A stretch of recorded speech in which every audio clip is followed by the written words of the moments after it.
దేవుని కొరకు ఎదురు చూడు, వెయిట్ చేయి దేవుడిచ్చే వరకు. తగ్గిన సమయమందు యవనస్తులారా, తగ్గిన సమయమందు దేవుడు చేస్తాడు. విశ్వాసులారా, తగ్గిన సమయమందు, సేవకులారా, తగ్గిన సమయమందు నీ కొరకు behind the seen God is preparing something great. Something great. గొప్పవి సిద్ధపరిచేవాడు ఆయన. నువ్వు ఊహించని వాటి స్థితిలోనికి నేను హెచ్చించడానికి ఆయన ఎప్పుడు సిద్ధంగా ఉన్నాడు. Don't make your own decisions. Me marriage విషయంలో, మీ కెరియర్ విషయంలో తొందరపాటు వద్దు. దేవుడి నిర్ణయం ఎరగండి, దేవుని సమయం ఎరగండి, దేవుని చిత్తం ఎరగండి. ఈ కొత్త సంవత్సరంలో మనందరం దేవుని చిత్తం చేయాలి.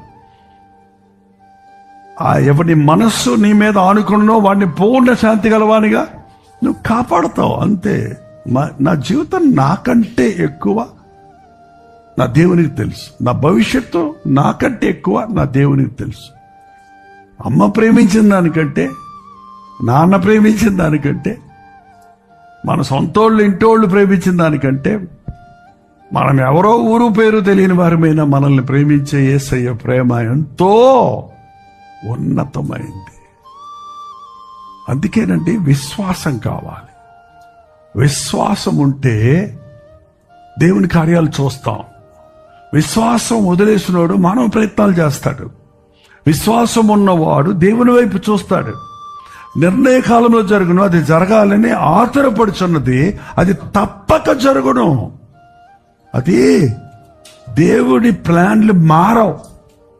దేవుడు తన ప్లాన్ మార్చుకునేవాడు కాదు. నువ్వు సరిలేవని చిచి అని వదిలేవాడు కాదు. నిన్ను సరి చేయడానికి ప్రయత్నిస్తాడు. అందుకే లేట్ అవుతుంది. ఒక్కోసారి నిన్ను ఫిట్గా సిద్ధపరచాలి. అందుకే టైం పడుతుంది. నిన్ను సిద్ధపరచుకో.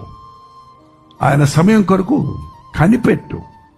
ఎంత కనిపెడితే అంత అద్భుతం చూస్తాం. దేవుడు మాట ఇచ్చాడు కాబట్టి ఖచ్చితంగా అది జరుగుతుంది.